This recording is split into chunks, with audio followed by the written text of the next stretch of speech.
Do you want to have more money, more time, and a more fulfilling life?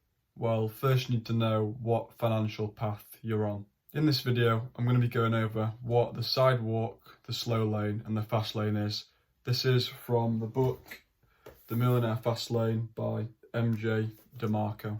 So I'm just going to be reading the main points from the book, starting with the sidewalk, the most travelled road. So most people are lifelong sidewalkers, followers of the sidewalk roadmap. The sidewalk is the plan most followed, a contract for a pleasurable today in lieu of a more secure tomorrow. A sidewalker exists in the state of one something from broke, so like one album or one paycheck or one business deal. So it doesn't actually matter like on your earning, because some people that are part of the sidewalk can earn a lot, but none of them ever obtain like true wealth, because it's like they're earning but they're constantly spending, which I'm going to get into. But it says it's just like a dead end sign signaling to impending doom. The sidewalk road trip is a financial treadmill with a destination that typically ceases at bankruptcy or a crisis of reckoning. So what is the sidewalk? The sidewalk is a sidewalker's financial destination doesn't exist. The plan is to have no plan. Surplus money is immediately spent on the next great gadget, the next trip, the next newest car, the next fashionable styles, or the next hot fad. Sidewalkers are carelessly trapped in a lifestyle servitude fed by an urgent, insatiable need for pleasure, image, and instant gratification. Got a video on that. This perpetuates an accelerating cycle of consumption, increasing the velocity of the burden, forever enslaving the sidewalker to their job or their business. The sidewalk is the road most travelled because its path is of least resistance.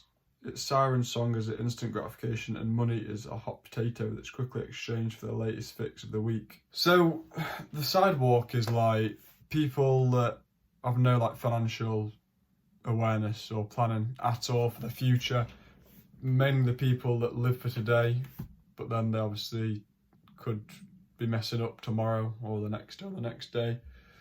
And this is what I talk about in one of my videos, that I talk about instant gratification, and it just doesn't end well, because if you're always living for today, like I say, you're messing up tomorrow.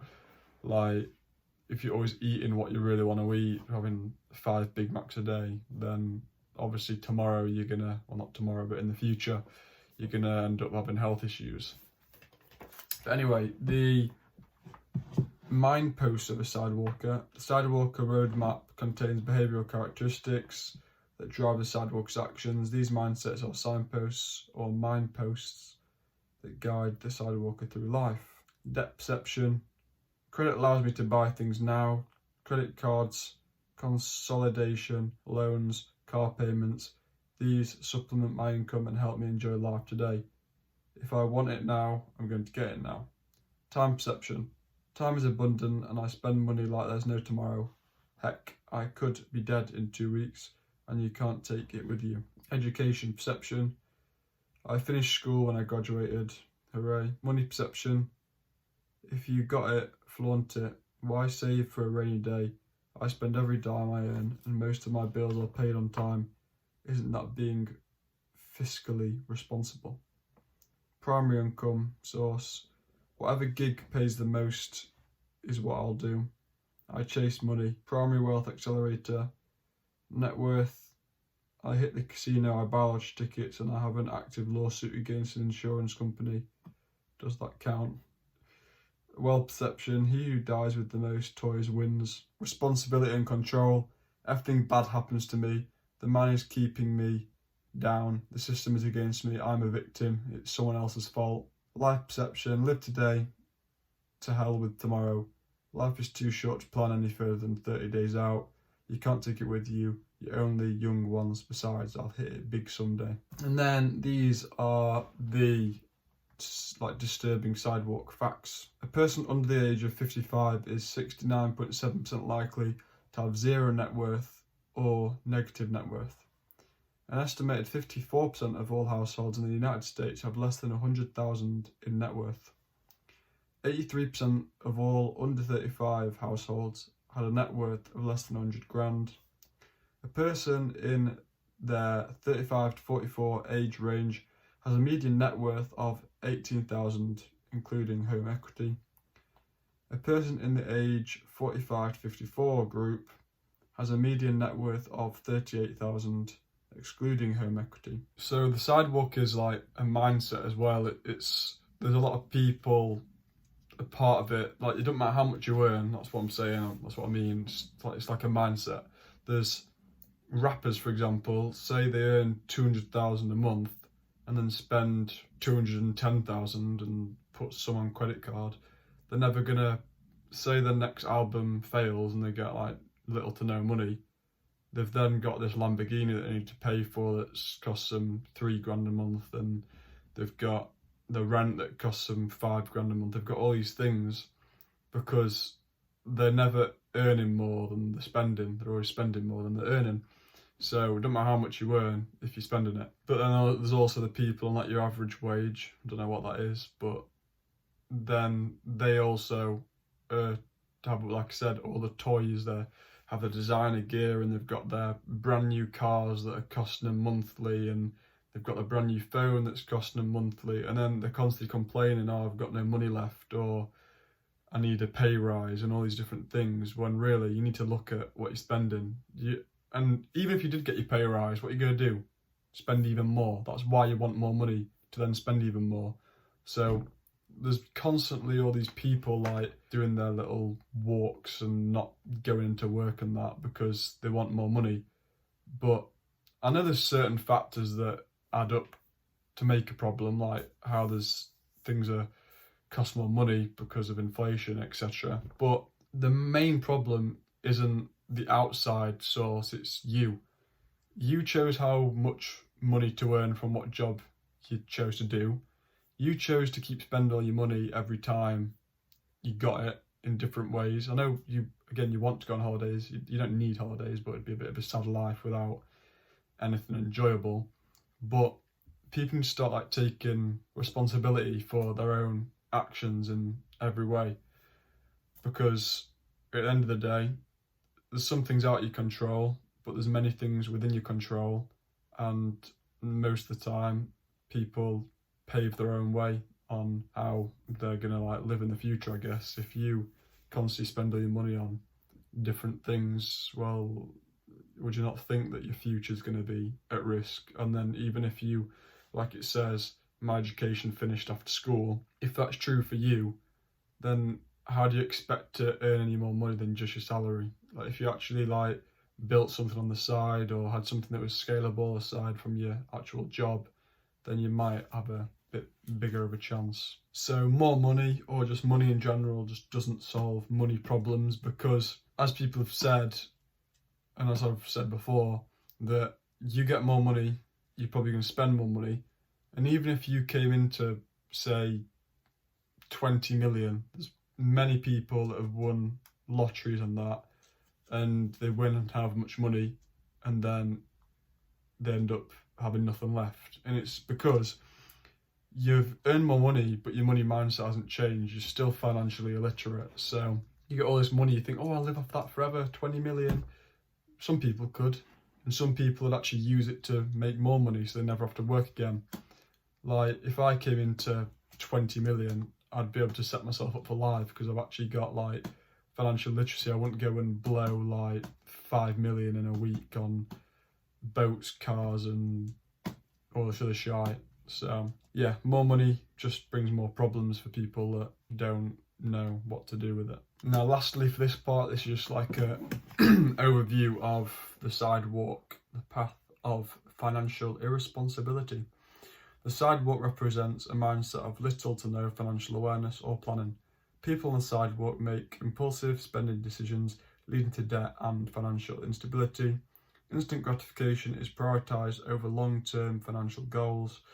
This approach often results in unfulfilled dreams and constant financial struggle. Now this is a little quote I like, starting off the slow lane, the lie you've all been sold. What if I told you Insane was working 50 hours a week in some office for 50 years, at the end of which they tell you to piss off, ending up in some retirement village, hoping to die before suffering the indignity of trying to make it to the toilet on time? Wouldn't you consider that to be insane? So, I don't know, I think that's for people that are like a bit more than just your average 9-5er, because 50 hours isn't 8 hours a day, 5 days a week. But anyway, what I've heard is the 40-40-40 scam. So you work 40 hours a week, 40 years of your life, to retire on 40% of your wage. So there's people that can't even live. Think about this. There's people that can't even live, right, or they struggle to live off the normal wage. Imagine when you retire and everyone has all their dreams set for retirement, saying, oh, I'll do this when I retire, I'll do that when I retire. And then they find out they've got way less money, but loads of time. And as I've said many times, and I'm going to say it again, when you've got money, you've got no time. And when you've got time, you've got no money. Now, the slow lane. So, in the previous chapter, or what I said, we highlighted that a sidewalker has no financial plan and is only focused on today's pleasures, often governed by instant gratification, while the sidewalker is a lifestyle that mortgages the future for a comfortable today. The slow lane is the antithesis, a sacrificial today in the hopes of a more comfortable tomorrow. So the slow lane is kind of what's told now on the internet, what everyone thinks is the real rich way and all this. And it's like, so it says, get a job and waste 5 days a week toiling at the office, bag a lunch and stop drinking $10 coffee, put 10% of your paycheck into the stock market and your 401k something in America, I think. Quit dreaming about that sports car in the window because you can't buy it. Eat cheaply and buy it on clearance. Delay gratification until you're 65 years old. Save because compound interest is powerful. 10,000 invested today will be worth 10 gazillion, I should say, in 50 years. So I've also talked about this in a different video, but people just live below their means today, thinking that tomorrow or again in the future they'll be able to actually live life. But as I've said before, and I'm not going to deeply go into it, you end up like saying, I'll do this when I'm older, but when you can't walk or you can't do certain things again, you think you're going to have money, but you won't have money, but you'll have time. Put all this off, you might not even get to retirement. Firstly, you might die before you retire.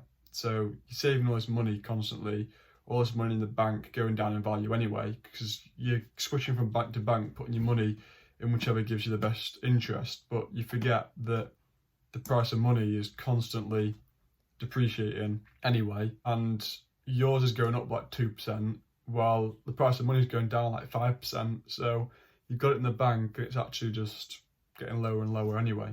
But I'm not going to go into that.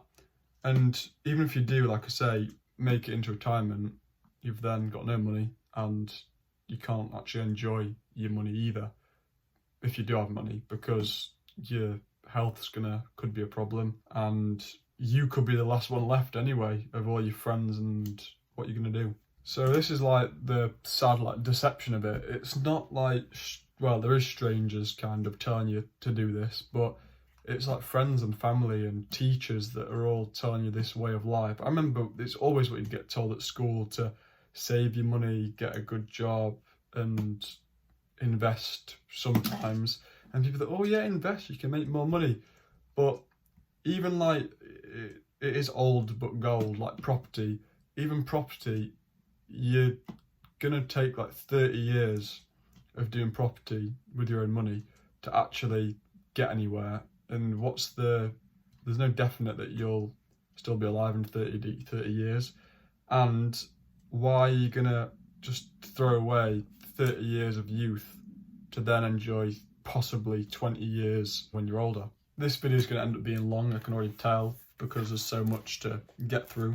And I'm even going to make another video next about just the Millionaire Fastlane book review. This is just the different parts of it, but there's good parts I want to say. So this is quite funny and very true. If you buy the lie, you sell off today in hopes of a glorious tomorrow. And when does this glorious tomorrow happen? When can you splurge spend your millions and enjoy life. The driving force behind get rich slow is time. Time employed at a job and time invested in the markets. Your glorious tomorrow might arrive after 40 years, when you're living your last presidential administration and on your second hip replacement. Your glorious tomorrow might arrive when you're 83 years old and soaked in urine and strapped to a stinking bed because you've lost your mind to Alzheimer's. Seriously, when does this Slowlane plan of retiring rich actually become real so you can enjoy your millions? And it then goes on to say, anyway, the chance of you making your millions, it's all chance anyway with investing, because it's all like, it's not under your control. It's what happens to the market with your house and with your investments, and obviously your earnings. Even if you do earn 60,000 a year, you won't even save, like, you might save 10% of that a year, and in the end it's going to take you a long time. There's actually a part in this book that says like how long it takes on different wages to actually earn $1 million, and that doesn't mean you've actually saved that. It's just what you've earned and before tax, and then you've got tax, you've got all your expenses. Now the life perception: settle for less, give up on big dreams, save, live frugal, don't take unnecessary risks, and one day I'll retire with millions. And then the chapter summary is: the slow lane is a natural course correction from the sidewalk, evolving from responsibility and accountability. Wealth is best experienced when you're young, vibrant and able, not in the twilight of your life. The slow lane is a plan that takes decades to succeed, requiring masterful political prowess in a corporate environment, frugality and Wall Street wizardry. For the slow laner, Saturday and Sunday is the paycheck from Monday through Friday. The default return on your time in the slow lane is negative 60%, 5 for 2. So it's like you work 5 days to get 2 days back, wow, and you work 50 weeks to get 2 weeks back as well. Really cool ratio and trade-off there. The 5 for 2 trade inherent in the slow lane is generally fixed and cannot be manipulated because job standards are 5 days a week. The predisposed destination of the slow lane is mediocrity. Life isn't great, but it isn't so bad either. Last part on that is that success in the slow lane can take decades and is subject to economic conditions and market fluctuations, as I said earlier. Now on to the last part, the fast lane. So it talks about like which of these 3 raffles would you play. Raffle Sidewalk, first prize 50 million, awarded immediately. Your odds of winning is 1 in 6 million. Raffle Slow Lane, first prize is 500,000, awarded in 40 years. Your odds of winning is 1 in 6, so 17%. Or Raffle Fastlane, first prize is 10 million, awarded in 6 years. Your odds of winning is 1 in 7, 14%. Now, what is the fast lane? The fast lane is a business and lifestyle strategy characterized by controllable, unlimited leverage, hence creating an optimal environment for rapid wealth creation and extraordinary lifestyles. Definitively pay attention to these 4 segments. Controllable, unlimited leverage, whereas the slow lane is defined by uncontrollable variables with no leverage. The fast lane exploits the opposite conditions: maximum control and leverage. Business. Your own business, self-employment and entrepreneurship are centrist to the fast lane, much like a job is to the slow lane. Lifestyle. The fast lane is a lifestyle choice, a commitment of blended beliefs, processes and actions. Rapid wealth creation. The fast lane is about creating large sums of wealth rapidly and beyond the confines of middle class. Now this is the fast lane mind posts like in the other ones. So debt perception, they think debt is useful if it allows me to build and grow my system. Time perception, time is the most important asset I have, far exceeding money. Education perception, the moment you stop learning is the moment you stop growing. Constant expansion of knowledge and awareness is critical to my journey. Money perception. Money is everywhere and it's extremely abundant. Money is a reflection of how many lives I've touched. Money reflects the value I've created. Primary income source. I earn income via my business systems and investments. Primary wealth accelerator. I make something from nothing I give birth to assets and make them valuable to the marketplace. Other times I take existing assets and add value to them. Wealth perception, build business systems for cash flow and asset valuation. Strategy, the more I help, the richer I become in time, money and personal fulfillment. Destination, lifetime passive income either through business or investment. Responsibility and control, life is what I make it. My financial plan is entirely my responsibility, and I choose how I react to my circumstances. Life perception, my dreams are worth pursuing no matter how outlandish, and I understand it will take time and money to make those dreams real. So the fast lane is all about creating something, either inventing something or just really businesses and selling things to many people, things that are scalable, like investments where you can get loads back for the money you put in, all that. And it's like even building a business and sell it, or the main thing is building a system so that you can take yourself out of the equation in the end, so you then have the time and the money. But then also if you build something big and sell it for a lot, like 40 million, you then have the time and the money still. The Fastlane roadmap is capable of generating get-rich-quick results, not to be confused with get-rich-easy. So it is actually possible to get rich quick, but quick isn't, in the business world, it isn't how many people think, like a year or 2 weeks or a month. It's like 6-ish years, which is pretty quick because people will take 40 years to get rich from their work and normal 9-to-5. So these are like different things that are part of the fast lane. An inventor who creates a gadget and sells millions of them to 15 wholesale distributors. The YouTuber with thousands of subscribers who monetizes it into a subscription service or a product offering. The guy who builds a cell phone application and sells it 50,000 times. The guy who formulates an energy bar to help him stave off hunger and later is offered 192 million for his company. The guy who builds a blog and 3 years later sells it for 4 million to a big pharmaceutical company. The woman who invents a mop and sells 500,000 of them on QVC. The teenager who builds a website that profits 70,000 a month and later sells it for millions. The guy who patents a product process and then licenses it to a Fortune 500 company and goes on to make 14 million.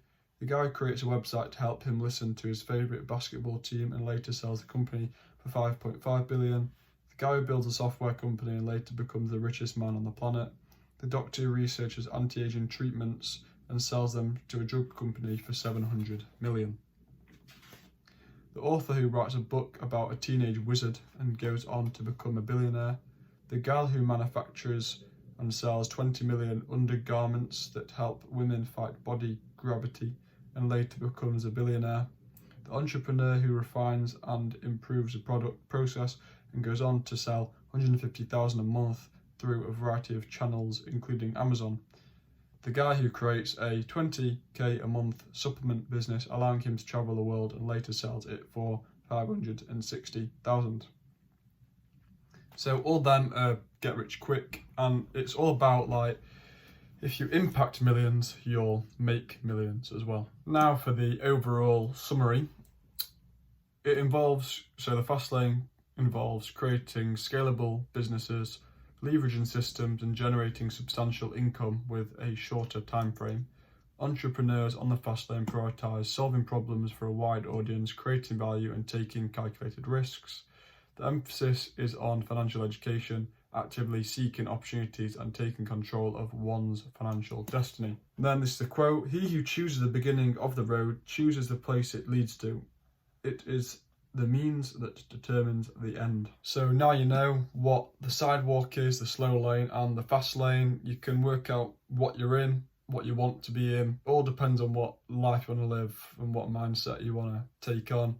Many of the principles in the book is like can completely contradict all your life teachings, so many people get offended or not understand or just not want to read it because everything they've ever been taught is pretty much wrong, and it is because what you're taught at school is taught to you purposefully. But again, I'm going to make a video on that at some point. Anyway, So if you want to learn all about it, I've obviously just told you what it is, not how to do each part. Well, I don't know if you want to know how to be in the Slowlane, it's pretty obvious. Anyway, so if you want to read the book and know about all that, The Millionaire Fastlane by MJ Demarco, that is the book's name.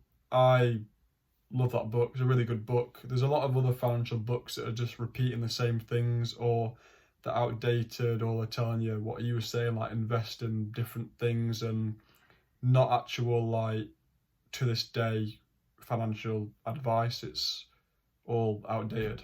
Anyway, I think this has ended up being a long video, I don't know. So if you've got to the end, I appreciate it, and you're helping yourself because you're actually learning something. Anyway, thank you for watching the video. Please like, subscribe, turn the notification button on so you don't miss any of my valuable content, and I will see you in the next one.